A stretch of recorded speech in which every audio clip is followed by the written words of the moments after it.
Good morning, children. Hello, how are you? And welcome to all of you on this digital platform e-learning. And once again, I am here for you, and I have brought a beautiful poem from your first flight, and the poem name is A Tiger in the Zoo. Okay, children, how are you feeling now these days? Do you think if someone is lost, what would be he thinking? Suppose we all have gone through this lockdown period. How do you think about this lockdown period? Do you enjoy? Or do you study properly? Have you ever thought about the animals who are kept inside the zoo or in a very small and little enclosure? Have you ever thought about the animals who put into the zoo? So, when we are locked, so we feel unhappy, sometimes we feel frustrated, we feel sad, and we all want to come out from this lockdown. So, children, the animals who live in the forest and it is their natural habitat, how can they live in the small enclosure in the zoo? Have you ever thought? If we are unhappy, we feel sad or frustrated or boring in this lockdown, so how can they be kept in the zoo? So children, today's poem which I am going to teach you is all about a tiger who is in the cage, who is imprisoned, who is captivated in the cage in a zoo. Let's have a look of this poem. First, I want to tell you about the message. The poet wants to give a very strong message that animals have their right to live in their own surrounding. It means forest, their natural habitat. We have no right to tame them. We have no right to be kept or the animal into the cage. It is not fair on the part of the animals. And even a tiger, who is the king of the jungle, who is majestic, who is mighty, who is powerful, the human being, only for their pleasure, amusement, and fun, they keep the animals into the cage. This is not good. Okay? Now let's move to the poem.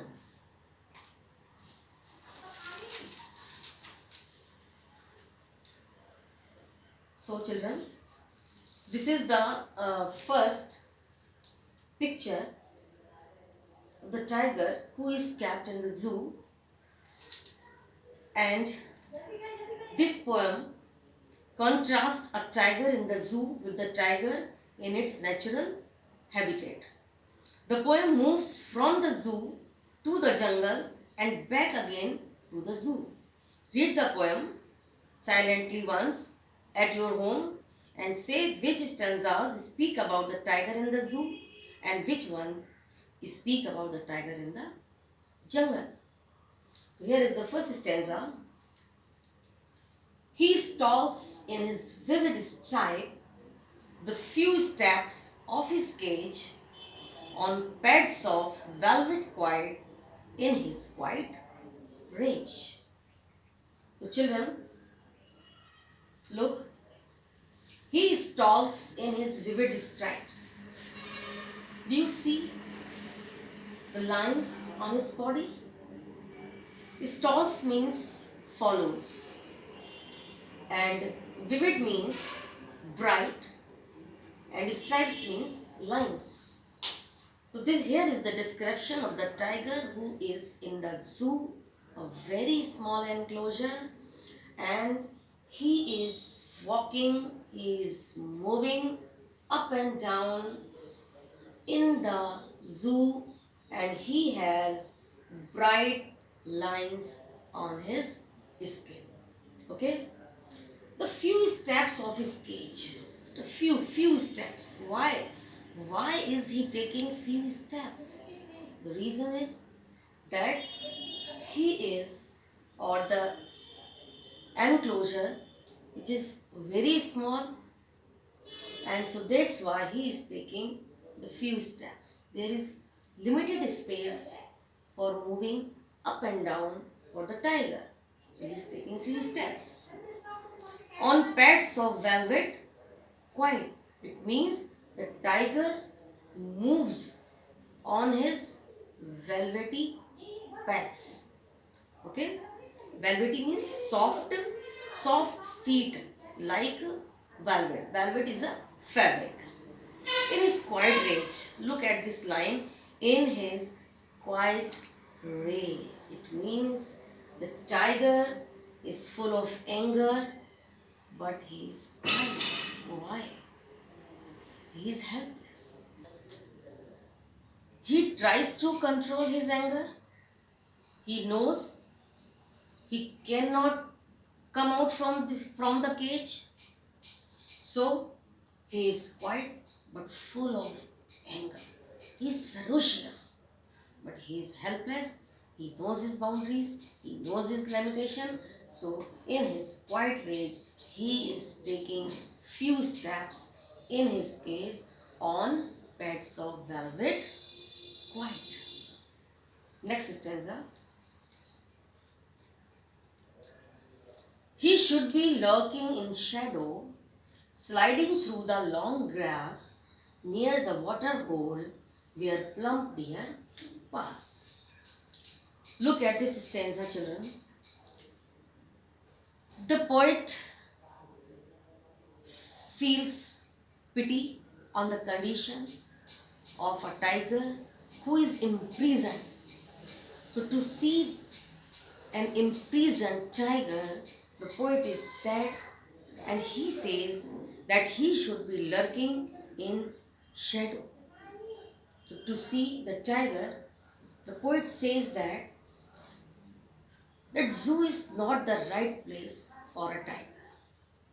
It is not the fit place to be lived. So what should be done? A tiger should be lurking. Lurking means hidden. Hidden in a shadow and sliding through long grass and near the water hole. Look at the meaning. It means that sliding through the long grass. So he would have been laying in the shadow of trees and sliding through the long grass near the water hole where the plump deer pass. Actually, that is the life of a tiger. Exactly such type of life the tiger lives. He attacks his prey. He hides himself in shadow. He hides himself in the long grass. He goes to the water hole where a deer who was drinking water near the pond. So such type of life of the tiger lives. So this is the opinion of the poet, that instead to be kept in the zoo, it is better that the tiger should live in the forest, which is his natural habitat, and he should be lurking in shadow and pray for his favorite food. So next stanza says, he should be snarling around houses at the jungle's edge, baring his white fangs, his claws, terrorizing the village. Look at this stanza, children. He should be snarling around houses at the jungle's edge. Snarling means roaring, the roaring sound of the tiger. Or houses refers here village at jungle's end or at the outskirts of jungle. Fangs means sharp teeth, and close to terrorize it means the people of the village. Look at this stanza.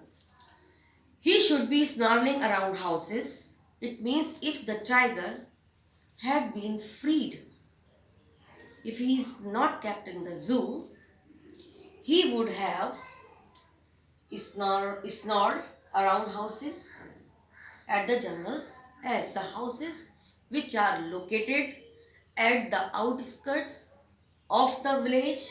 The tiger should have been there near the houses at the jungle's edge, and barring means showing his white fangs or long white teeth and his claws only to terrorize the visitor.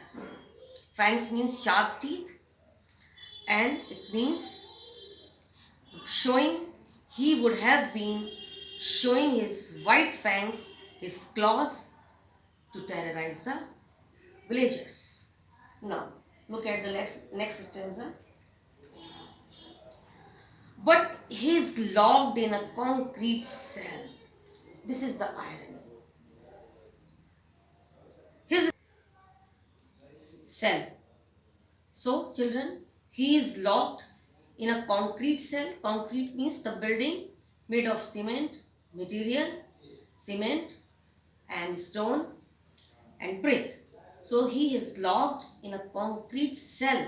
Cell means his enclosure. His strength behind bars. He is full of strength. But he is helpless. His strength is behind the bars of the cage. Why? Because he lies imprisoned. He is captivated. He is helpless and stalking the land of his cage. And he is slowly and quietly moving up and down in his cage along the length of his cage. The area and the space of the cage is too short. It is very limited. He cannot move properly. So he is quietly and silently and slowly moving along the length of his cage and ignoring visitors. He takes no notice of the visitors who came to see him, to look at him. Next stanza. He hears the last voice at night. It means he is not happy at night. The patrolling cars and stars with his brilliant eyes and the brilliant eyes. Look at the meaning. He refers to tiger and listens the last voice. It means the people going back to